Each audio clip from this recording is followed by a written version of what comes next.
Hello, everybody. Welcome to Research Talks Qualitative Scholar Conversations. Today, my colleague Jeff Petruzzelli and I at ResearchTalk, I'm Maietta. We are honored to have Sarah Tracy with us for a short conversation about a course she's offering as part of our spring qualitative seminar series. The course is titled Writing for Impact: Strategies to Successfully Craft and Publish Qualitative Research. We've been fortunate to work with Sarah for quite some time in our professional development series, so we're really looking forward to this course. Registration is ongoing and available at researchtalk.com. So Sarah, we're going to start off just having you tell us a little storytelling about Sarah Tracy, but specifically we're thinking about you and your part of your identity that makes you powerfully involved in qualitative inquiry and kind of your evolution as a qualitative researcher. So whatever you want to share in letting people know a little bit about how all of that took shape. Awesome. Fantastic. Well, first of all, I'm thrilled to be here. I have been a long admirer and participant in ResearchTalk, and I just love giving these workshops. I love interacting with the various folks that come to them. And it always ends up being one of those things where we have fun and also learn some things along the way.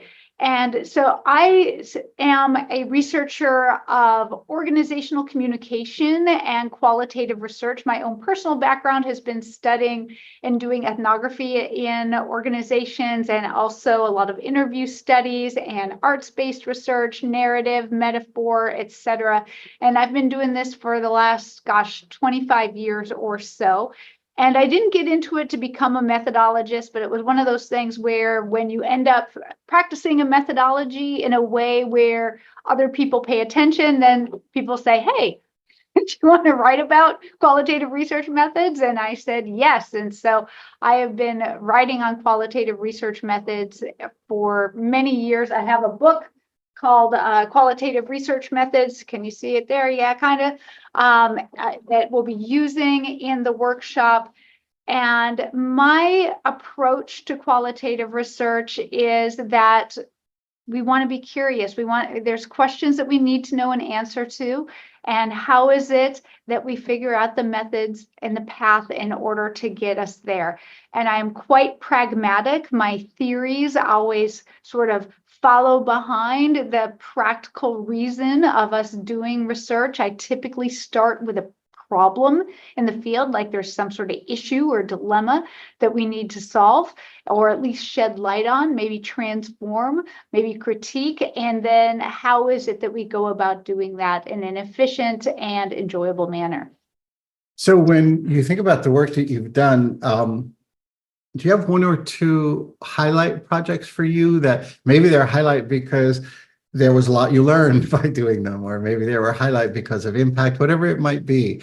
But it would be great if you don't mind kind of giving us stories of one or two specific projects, and especially bringing them to the point where folks got to see or hear whether you were presenting or publishing them. Yeah, sure. So I think one of the more interesting projects I've done over my years is an examination of what workplace bullying feels like. And in order to examine that, we had to find this population of people that oftentimes, are already feeling traumatized and stigmatized. So I learned a lot about how to access difficult to access groups, talk with them about a difficult subject. And in this study, we really felt it was important that people understood the feelings of workplace bullying, because a lot of lawmakers as well as leaders and so on really thought about workplace bullying. This would have been in the mid 2000s as a childlike thing, like doesn't bullying happen in the play yard? And we had to show really how devastating it is. And we were able to do that through metaphor analysis that we began through an arts-based approach, where we asked people to draw pictures of what does workplace bullying feel like. And then through that process too, we have these pictures, we have these metaphors, a lot of analytic memoing along the way, and trying to decide, well, what are the further parts of data collection going to look like to add on that? And then this writing, this iterative writing process where it went back and forth between the research question, what we were finding, back and forth until we figured out, okay, this is how we're going to organize our final paper of, gosh, being a bully feels like X, Y, and Z, and having pictures in regard to that, and metaphors and discussion. Being bullied feels like this, etc. So that is one of the projects. Ray, will you repeat again your question, because there's another part of it that I might be able to get at with my other example. Yeah, let me just ask one thing about this example you're talking about. Sure. So you were using we, and I was just wondering a little bit about writing with others versus writing just as you, Yeah. that kind of experience, and then we'll Sure. load up to prepare for the next. Yeah. For many of the most complex problems in the world, we need more than one brain to make sense of it, which means collaboration. And collaboration, like any other craft skill, takes practice. And there is a practice of writing with others, and there are different ways to do it. And one way to do it, though, is for you to come together and really discuss, like, okay, what is it that your part of expertise is going to be part of this project? But especially when it comes to the writing, there are ways you can do it where you parse out having different people write different sections that they're expert on, or with technology and Zoom easier today, you can actually workshop together and write together. There have been times when I've written papers where I'm saying an idea out loud and I'm typing on it and somebody else is finishing the sentence. So there's no one right way to do that, but the way to be good at collaborative writing, the way that is good to be good in any type of writing, is through practice. And you're not going to get good at collaborative writing by writing by yourself and thinking about it. You're going to get good at it by doing it. It's fabulous. It's very different than this model that lots of people consider, which is, here are three of us, Jeff and me and you, and here's Jeff's part. Let Jeff write that, pass it off to one or both of us. Let's give feedback. I love this interactive process, so that the writing it just seems so much more dynamic and inviting. Mm-hmm. Well, and it's more fun, I think, that way as well. But different strokes for different folks. There's not one right way to do it. Yeah.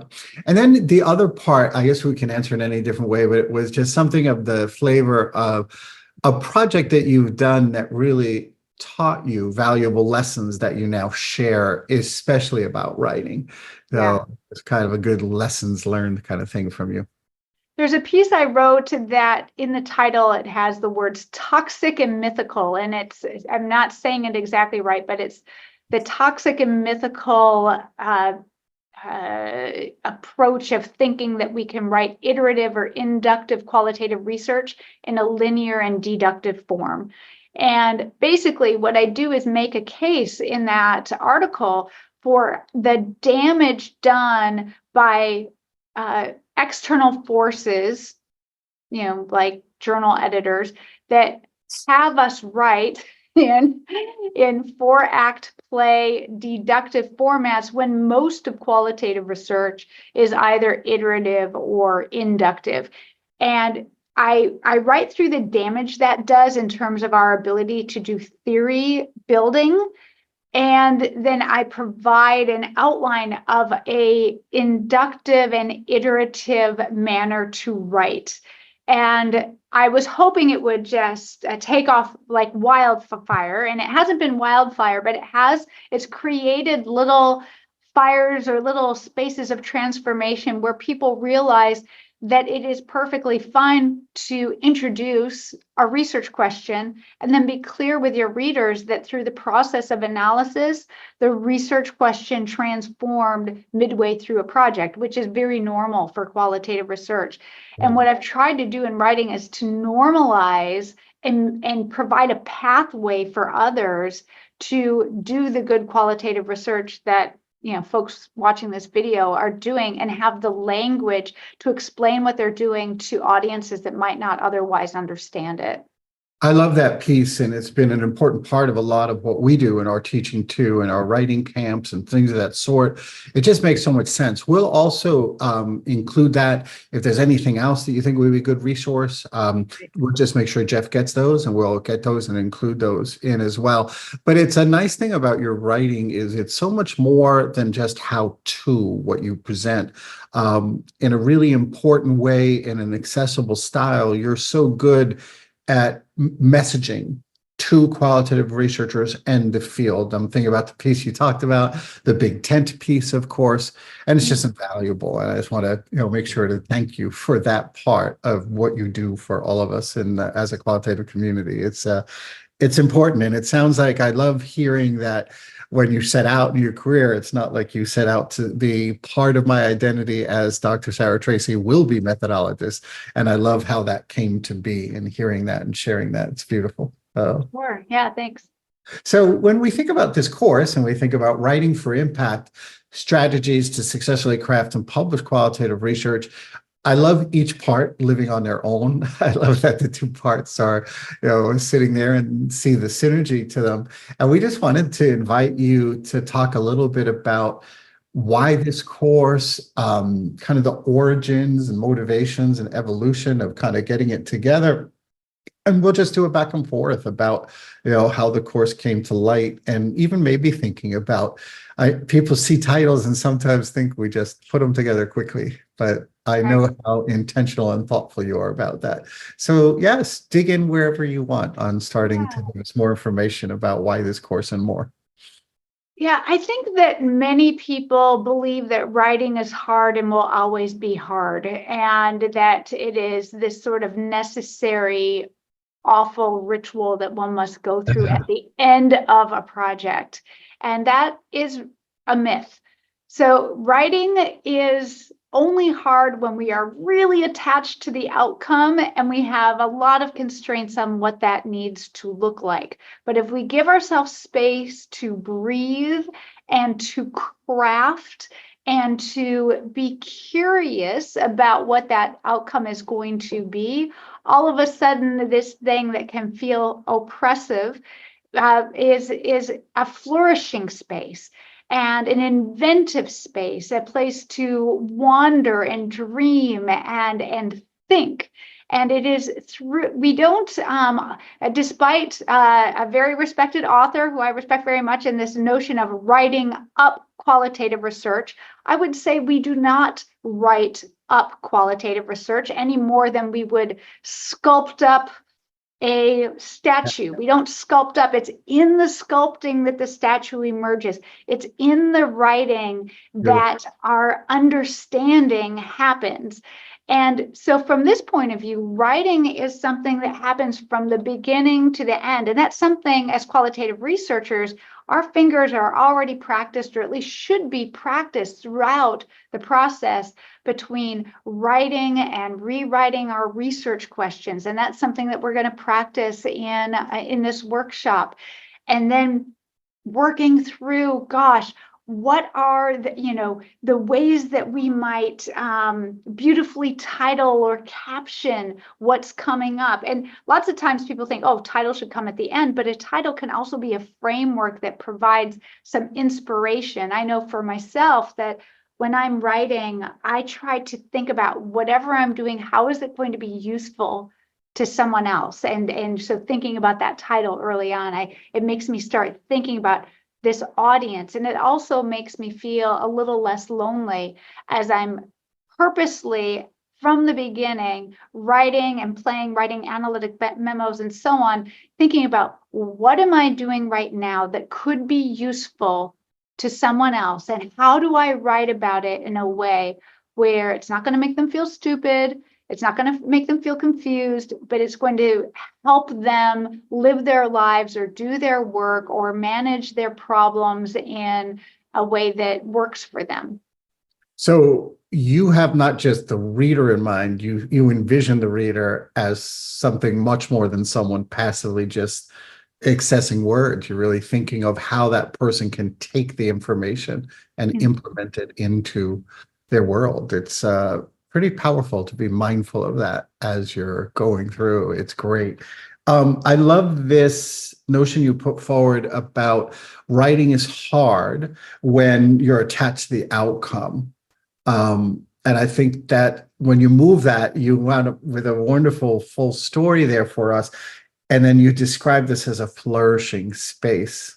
Mhm. And it just feels so comfortable. It feels like all of a sudden where people freeze about the blank page and writing and things, the way you describe that, it just feels like a space you want to be in. So, Mhm. And to be okay with making a mess at first, that the most beautiful crafted things at the end, if you don't allow yourself to make that mess, there's not going to be some brilliance at the end of it. And I think this like attachment to perfection early on in like, writing can really make it more difficult to actually end up with a product that you are happy with.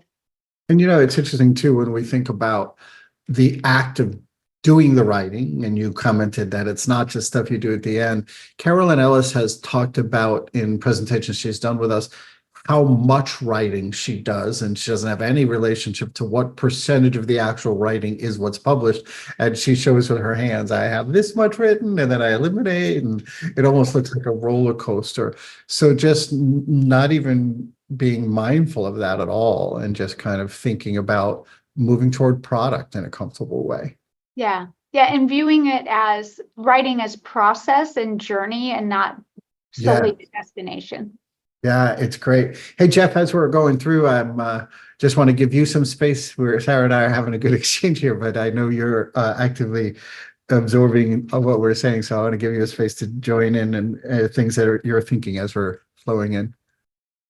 Yeah, Sarah, I like the use of the very I guess I'd say positive language that you're bringing out, words like beautiful and flourishing and enjoyable and things like that. And it's just it's interesting to kind of think about words like that when we're talking about projects that may not be so positive, may not be so nice. You mentioned, for example, a project on bullying. I know we've worked on projects, that about breast cancer and things like that. So it's interesting when the topic isn't always, positive and, leading to good good feelings. If you could just talk a little bit about how the work kind of, I guess, adds some positivity when you're, when you're dealing with these intense, often really negative subjects.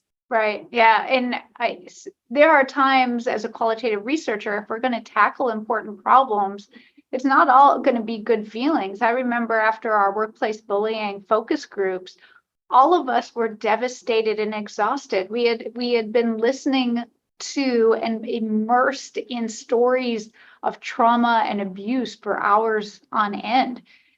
And I think this space is, what is it that I'm going to be able to write or create that is going to provide some respite or some window for potential transformation to buoy the reader.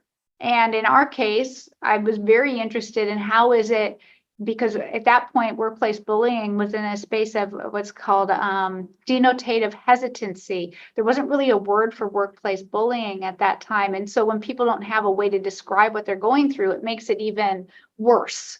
That whole idea of misery loves company, like if you know that there's a there's something, oh gosh, this is what it is, and can hear other people's stories. And so we were thinking like, okay, well, how is it that we can at least provide a space where people will not feel alone by this rich description and hear like, oh, I'm not the only one who feels like I am being tortured, or I'm not the only one who feels like I am in a bad dream and cannot wake up, or feel like I'm a little child.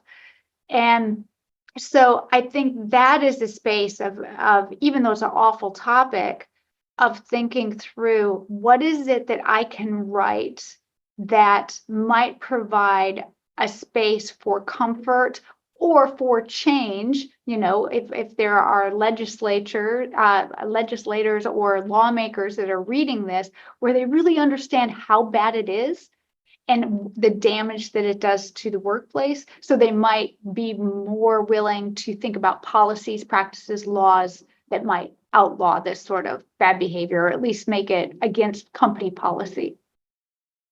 Yeah, you really captured things that people don't necessarily consider in our work as qualitative researchers. And it really is the depth, the description that you put forward in your work, that our colleagues do, really does offer wonderful material that can be so fruitful in so many ways.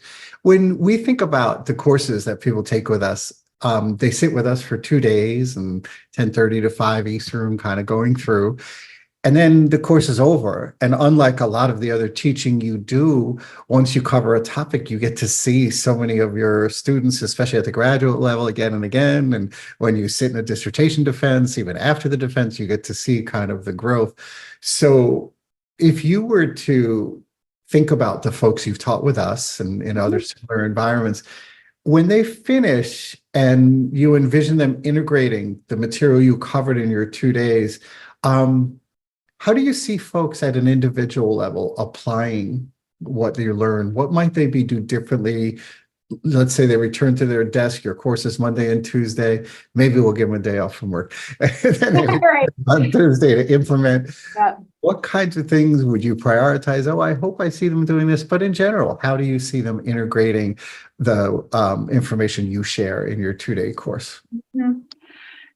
One of the most important things that we'll do in this class, since it's a 2-day class and we'll have some time for this, is practicing writing some of the techniques that we speak through. And by doing that, one of the things that I hope all members leave is with a confidence that they can do it. I think the thing that stops qualitative research methods, or really any method of research more than anything else, is a lack of confidence and people looking away. Like, oh, that seems hard. I'm not going to try. I'm not going to open that up today. I'm not going to. And if I can get people to think, I can do this, I am able, I have some new tricks. I already know from my time with Sarah that I was able to do a couple of them because we practiced them, and then I talked with them with a couple other folks, and they also saw that I had something there.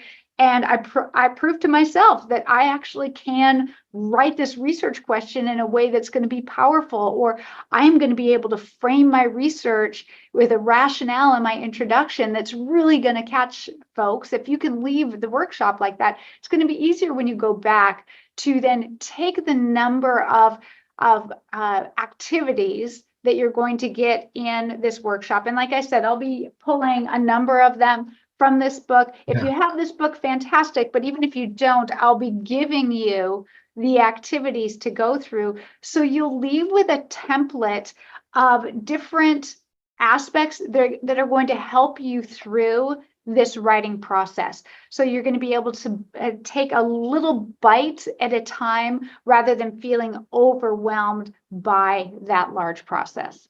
And those techniques, knowing a lot of those and seeing, what you presented in your book and what you teach, it's nice because they're consistent with so many messages you've given today, that every time you're writing and at your keyboard, what you've written doesn't have to be something that will be in the article or the book, but it's, as you say, it's iterative. So that means it just has to move you in your journey from here to there to get closer to that product. It's wonderful. And it really is so powerful.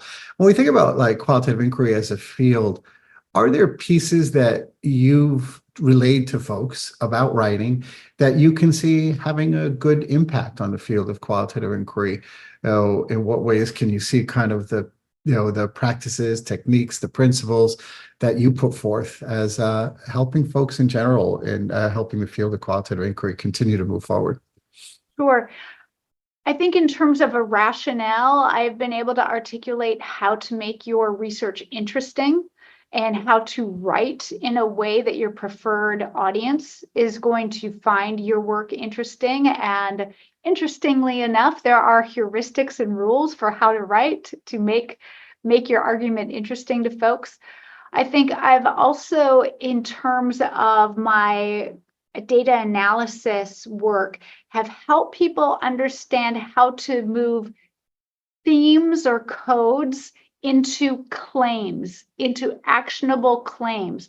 And we'll be going through heuristics about how to move a description, a rich description, into a claim of knowledge that is actionable for the relevant parties. Many of you are working with policymakers, with government officials, with organizational leaders, with teachers in the classroom, where we need to, yes, thick description is fantastic, but ultimately we also want at the end of our reports or our articles to be able to say, as a result of this, we now know X, or this net, based off of my findings, it would be valuable for policymakers to do Y. And Beautiful. this bridge between analysis and conclusions is this claim making part. And that is something, it is difficult. It's not one of those things you want to be doing late at night after you've had a couple glasses of wine. Like, it takes all your gray matter to do it. But there are some tips and tricks for moving your description to claims, and we'll be going through that as well.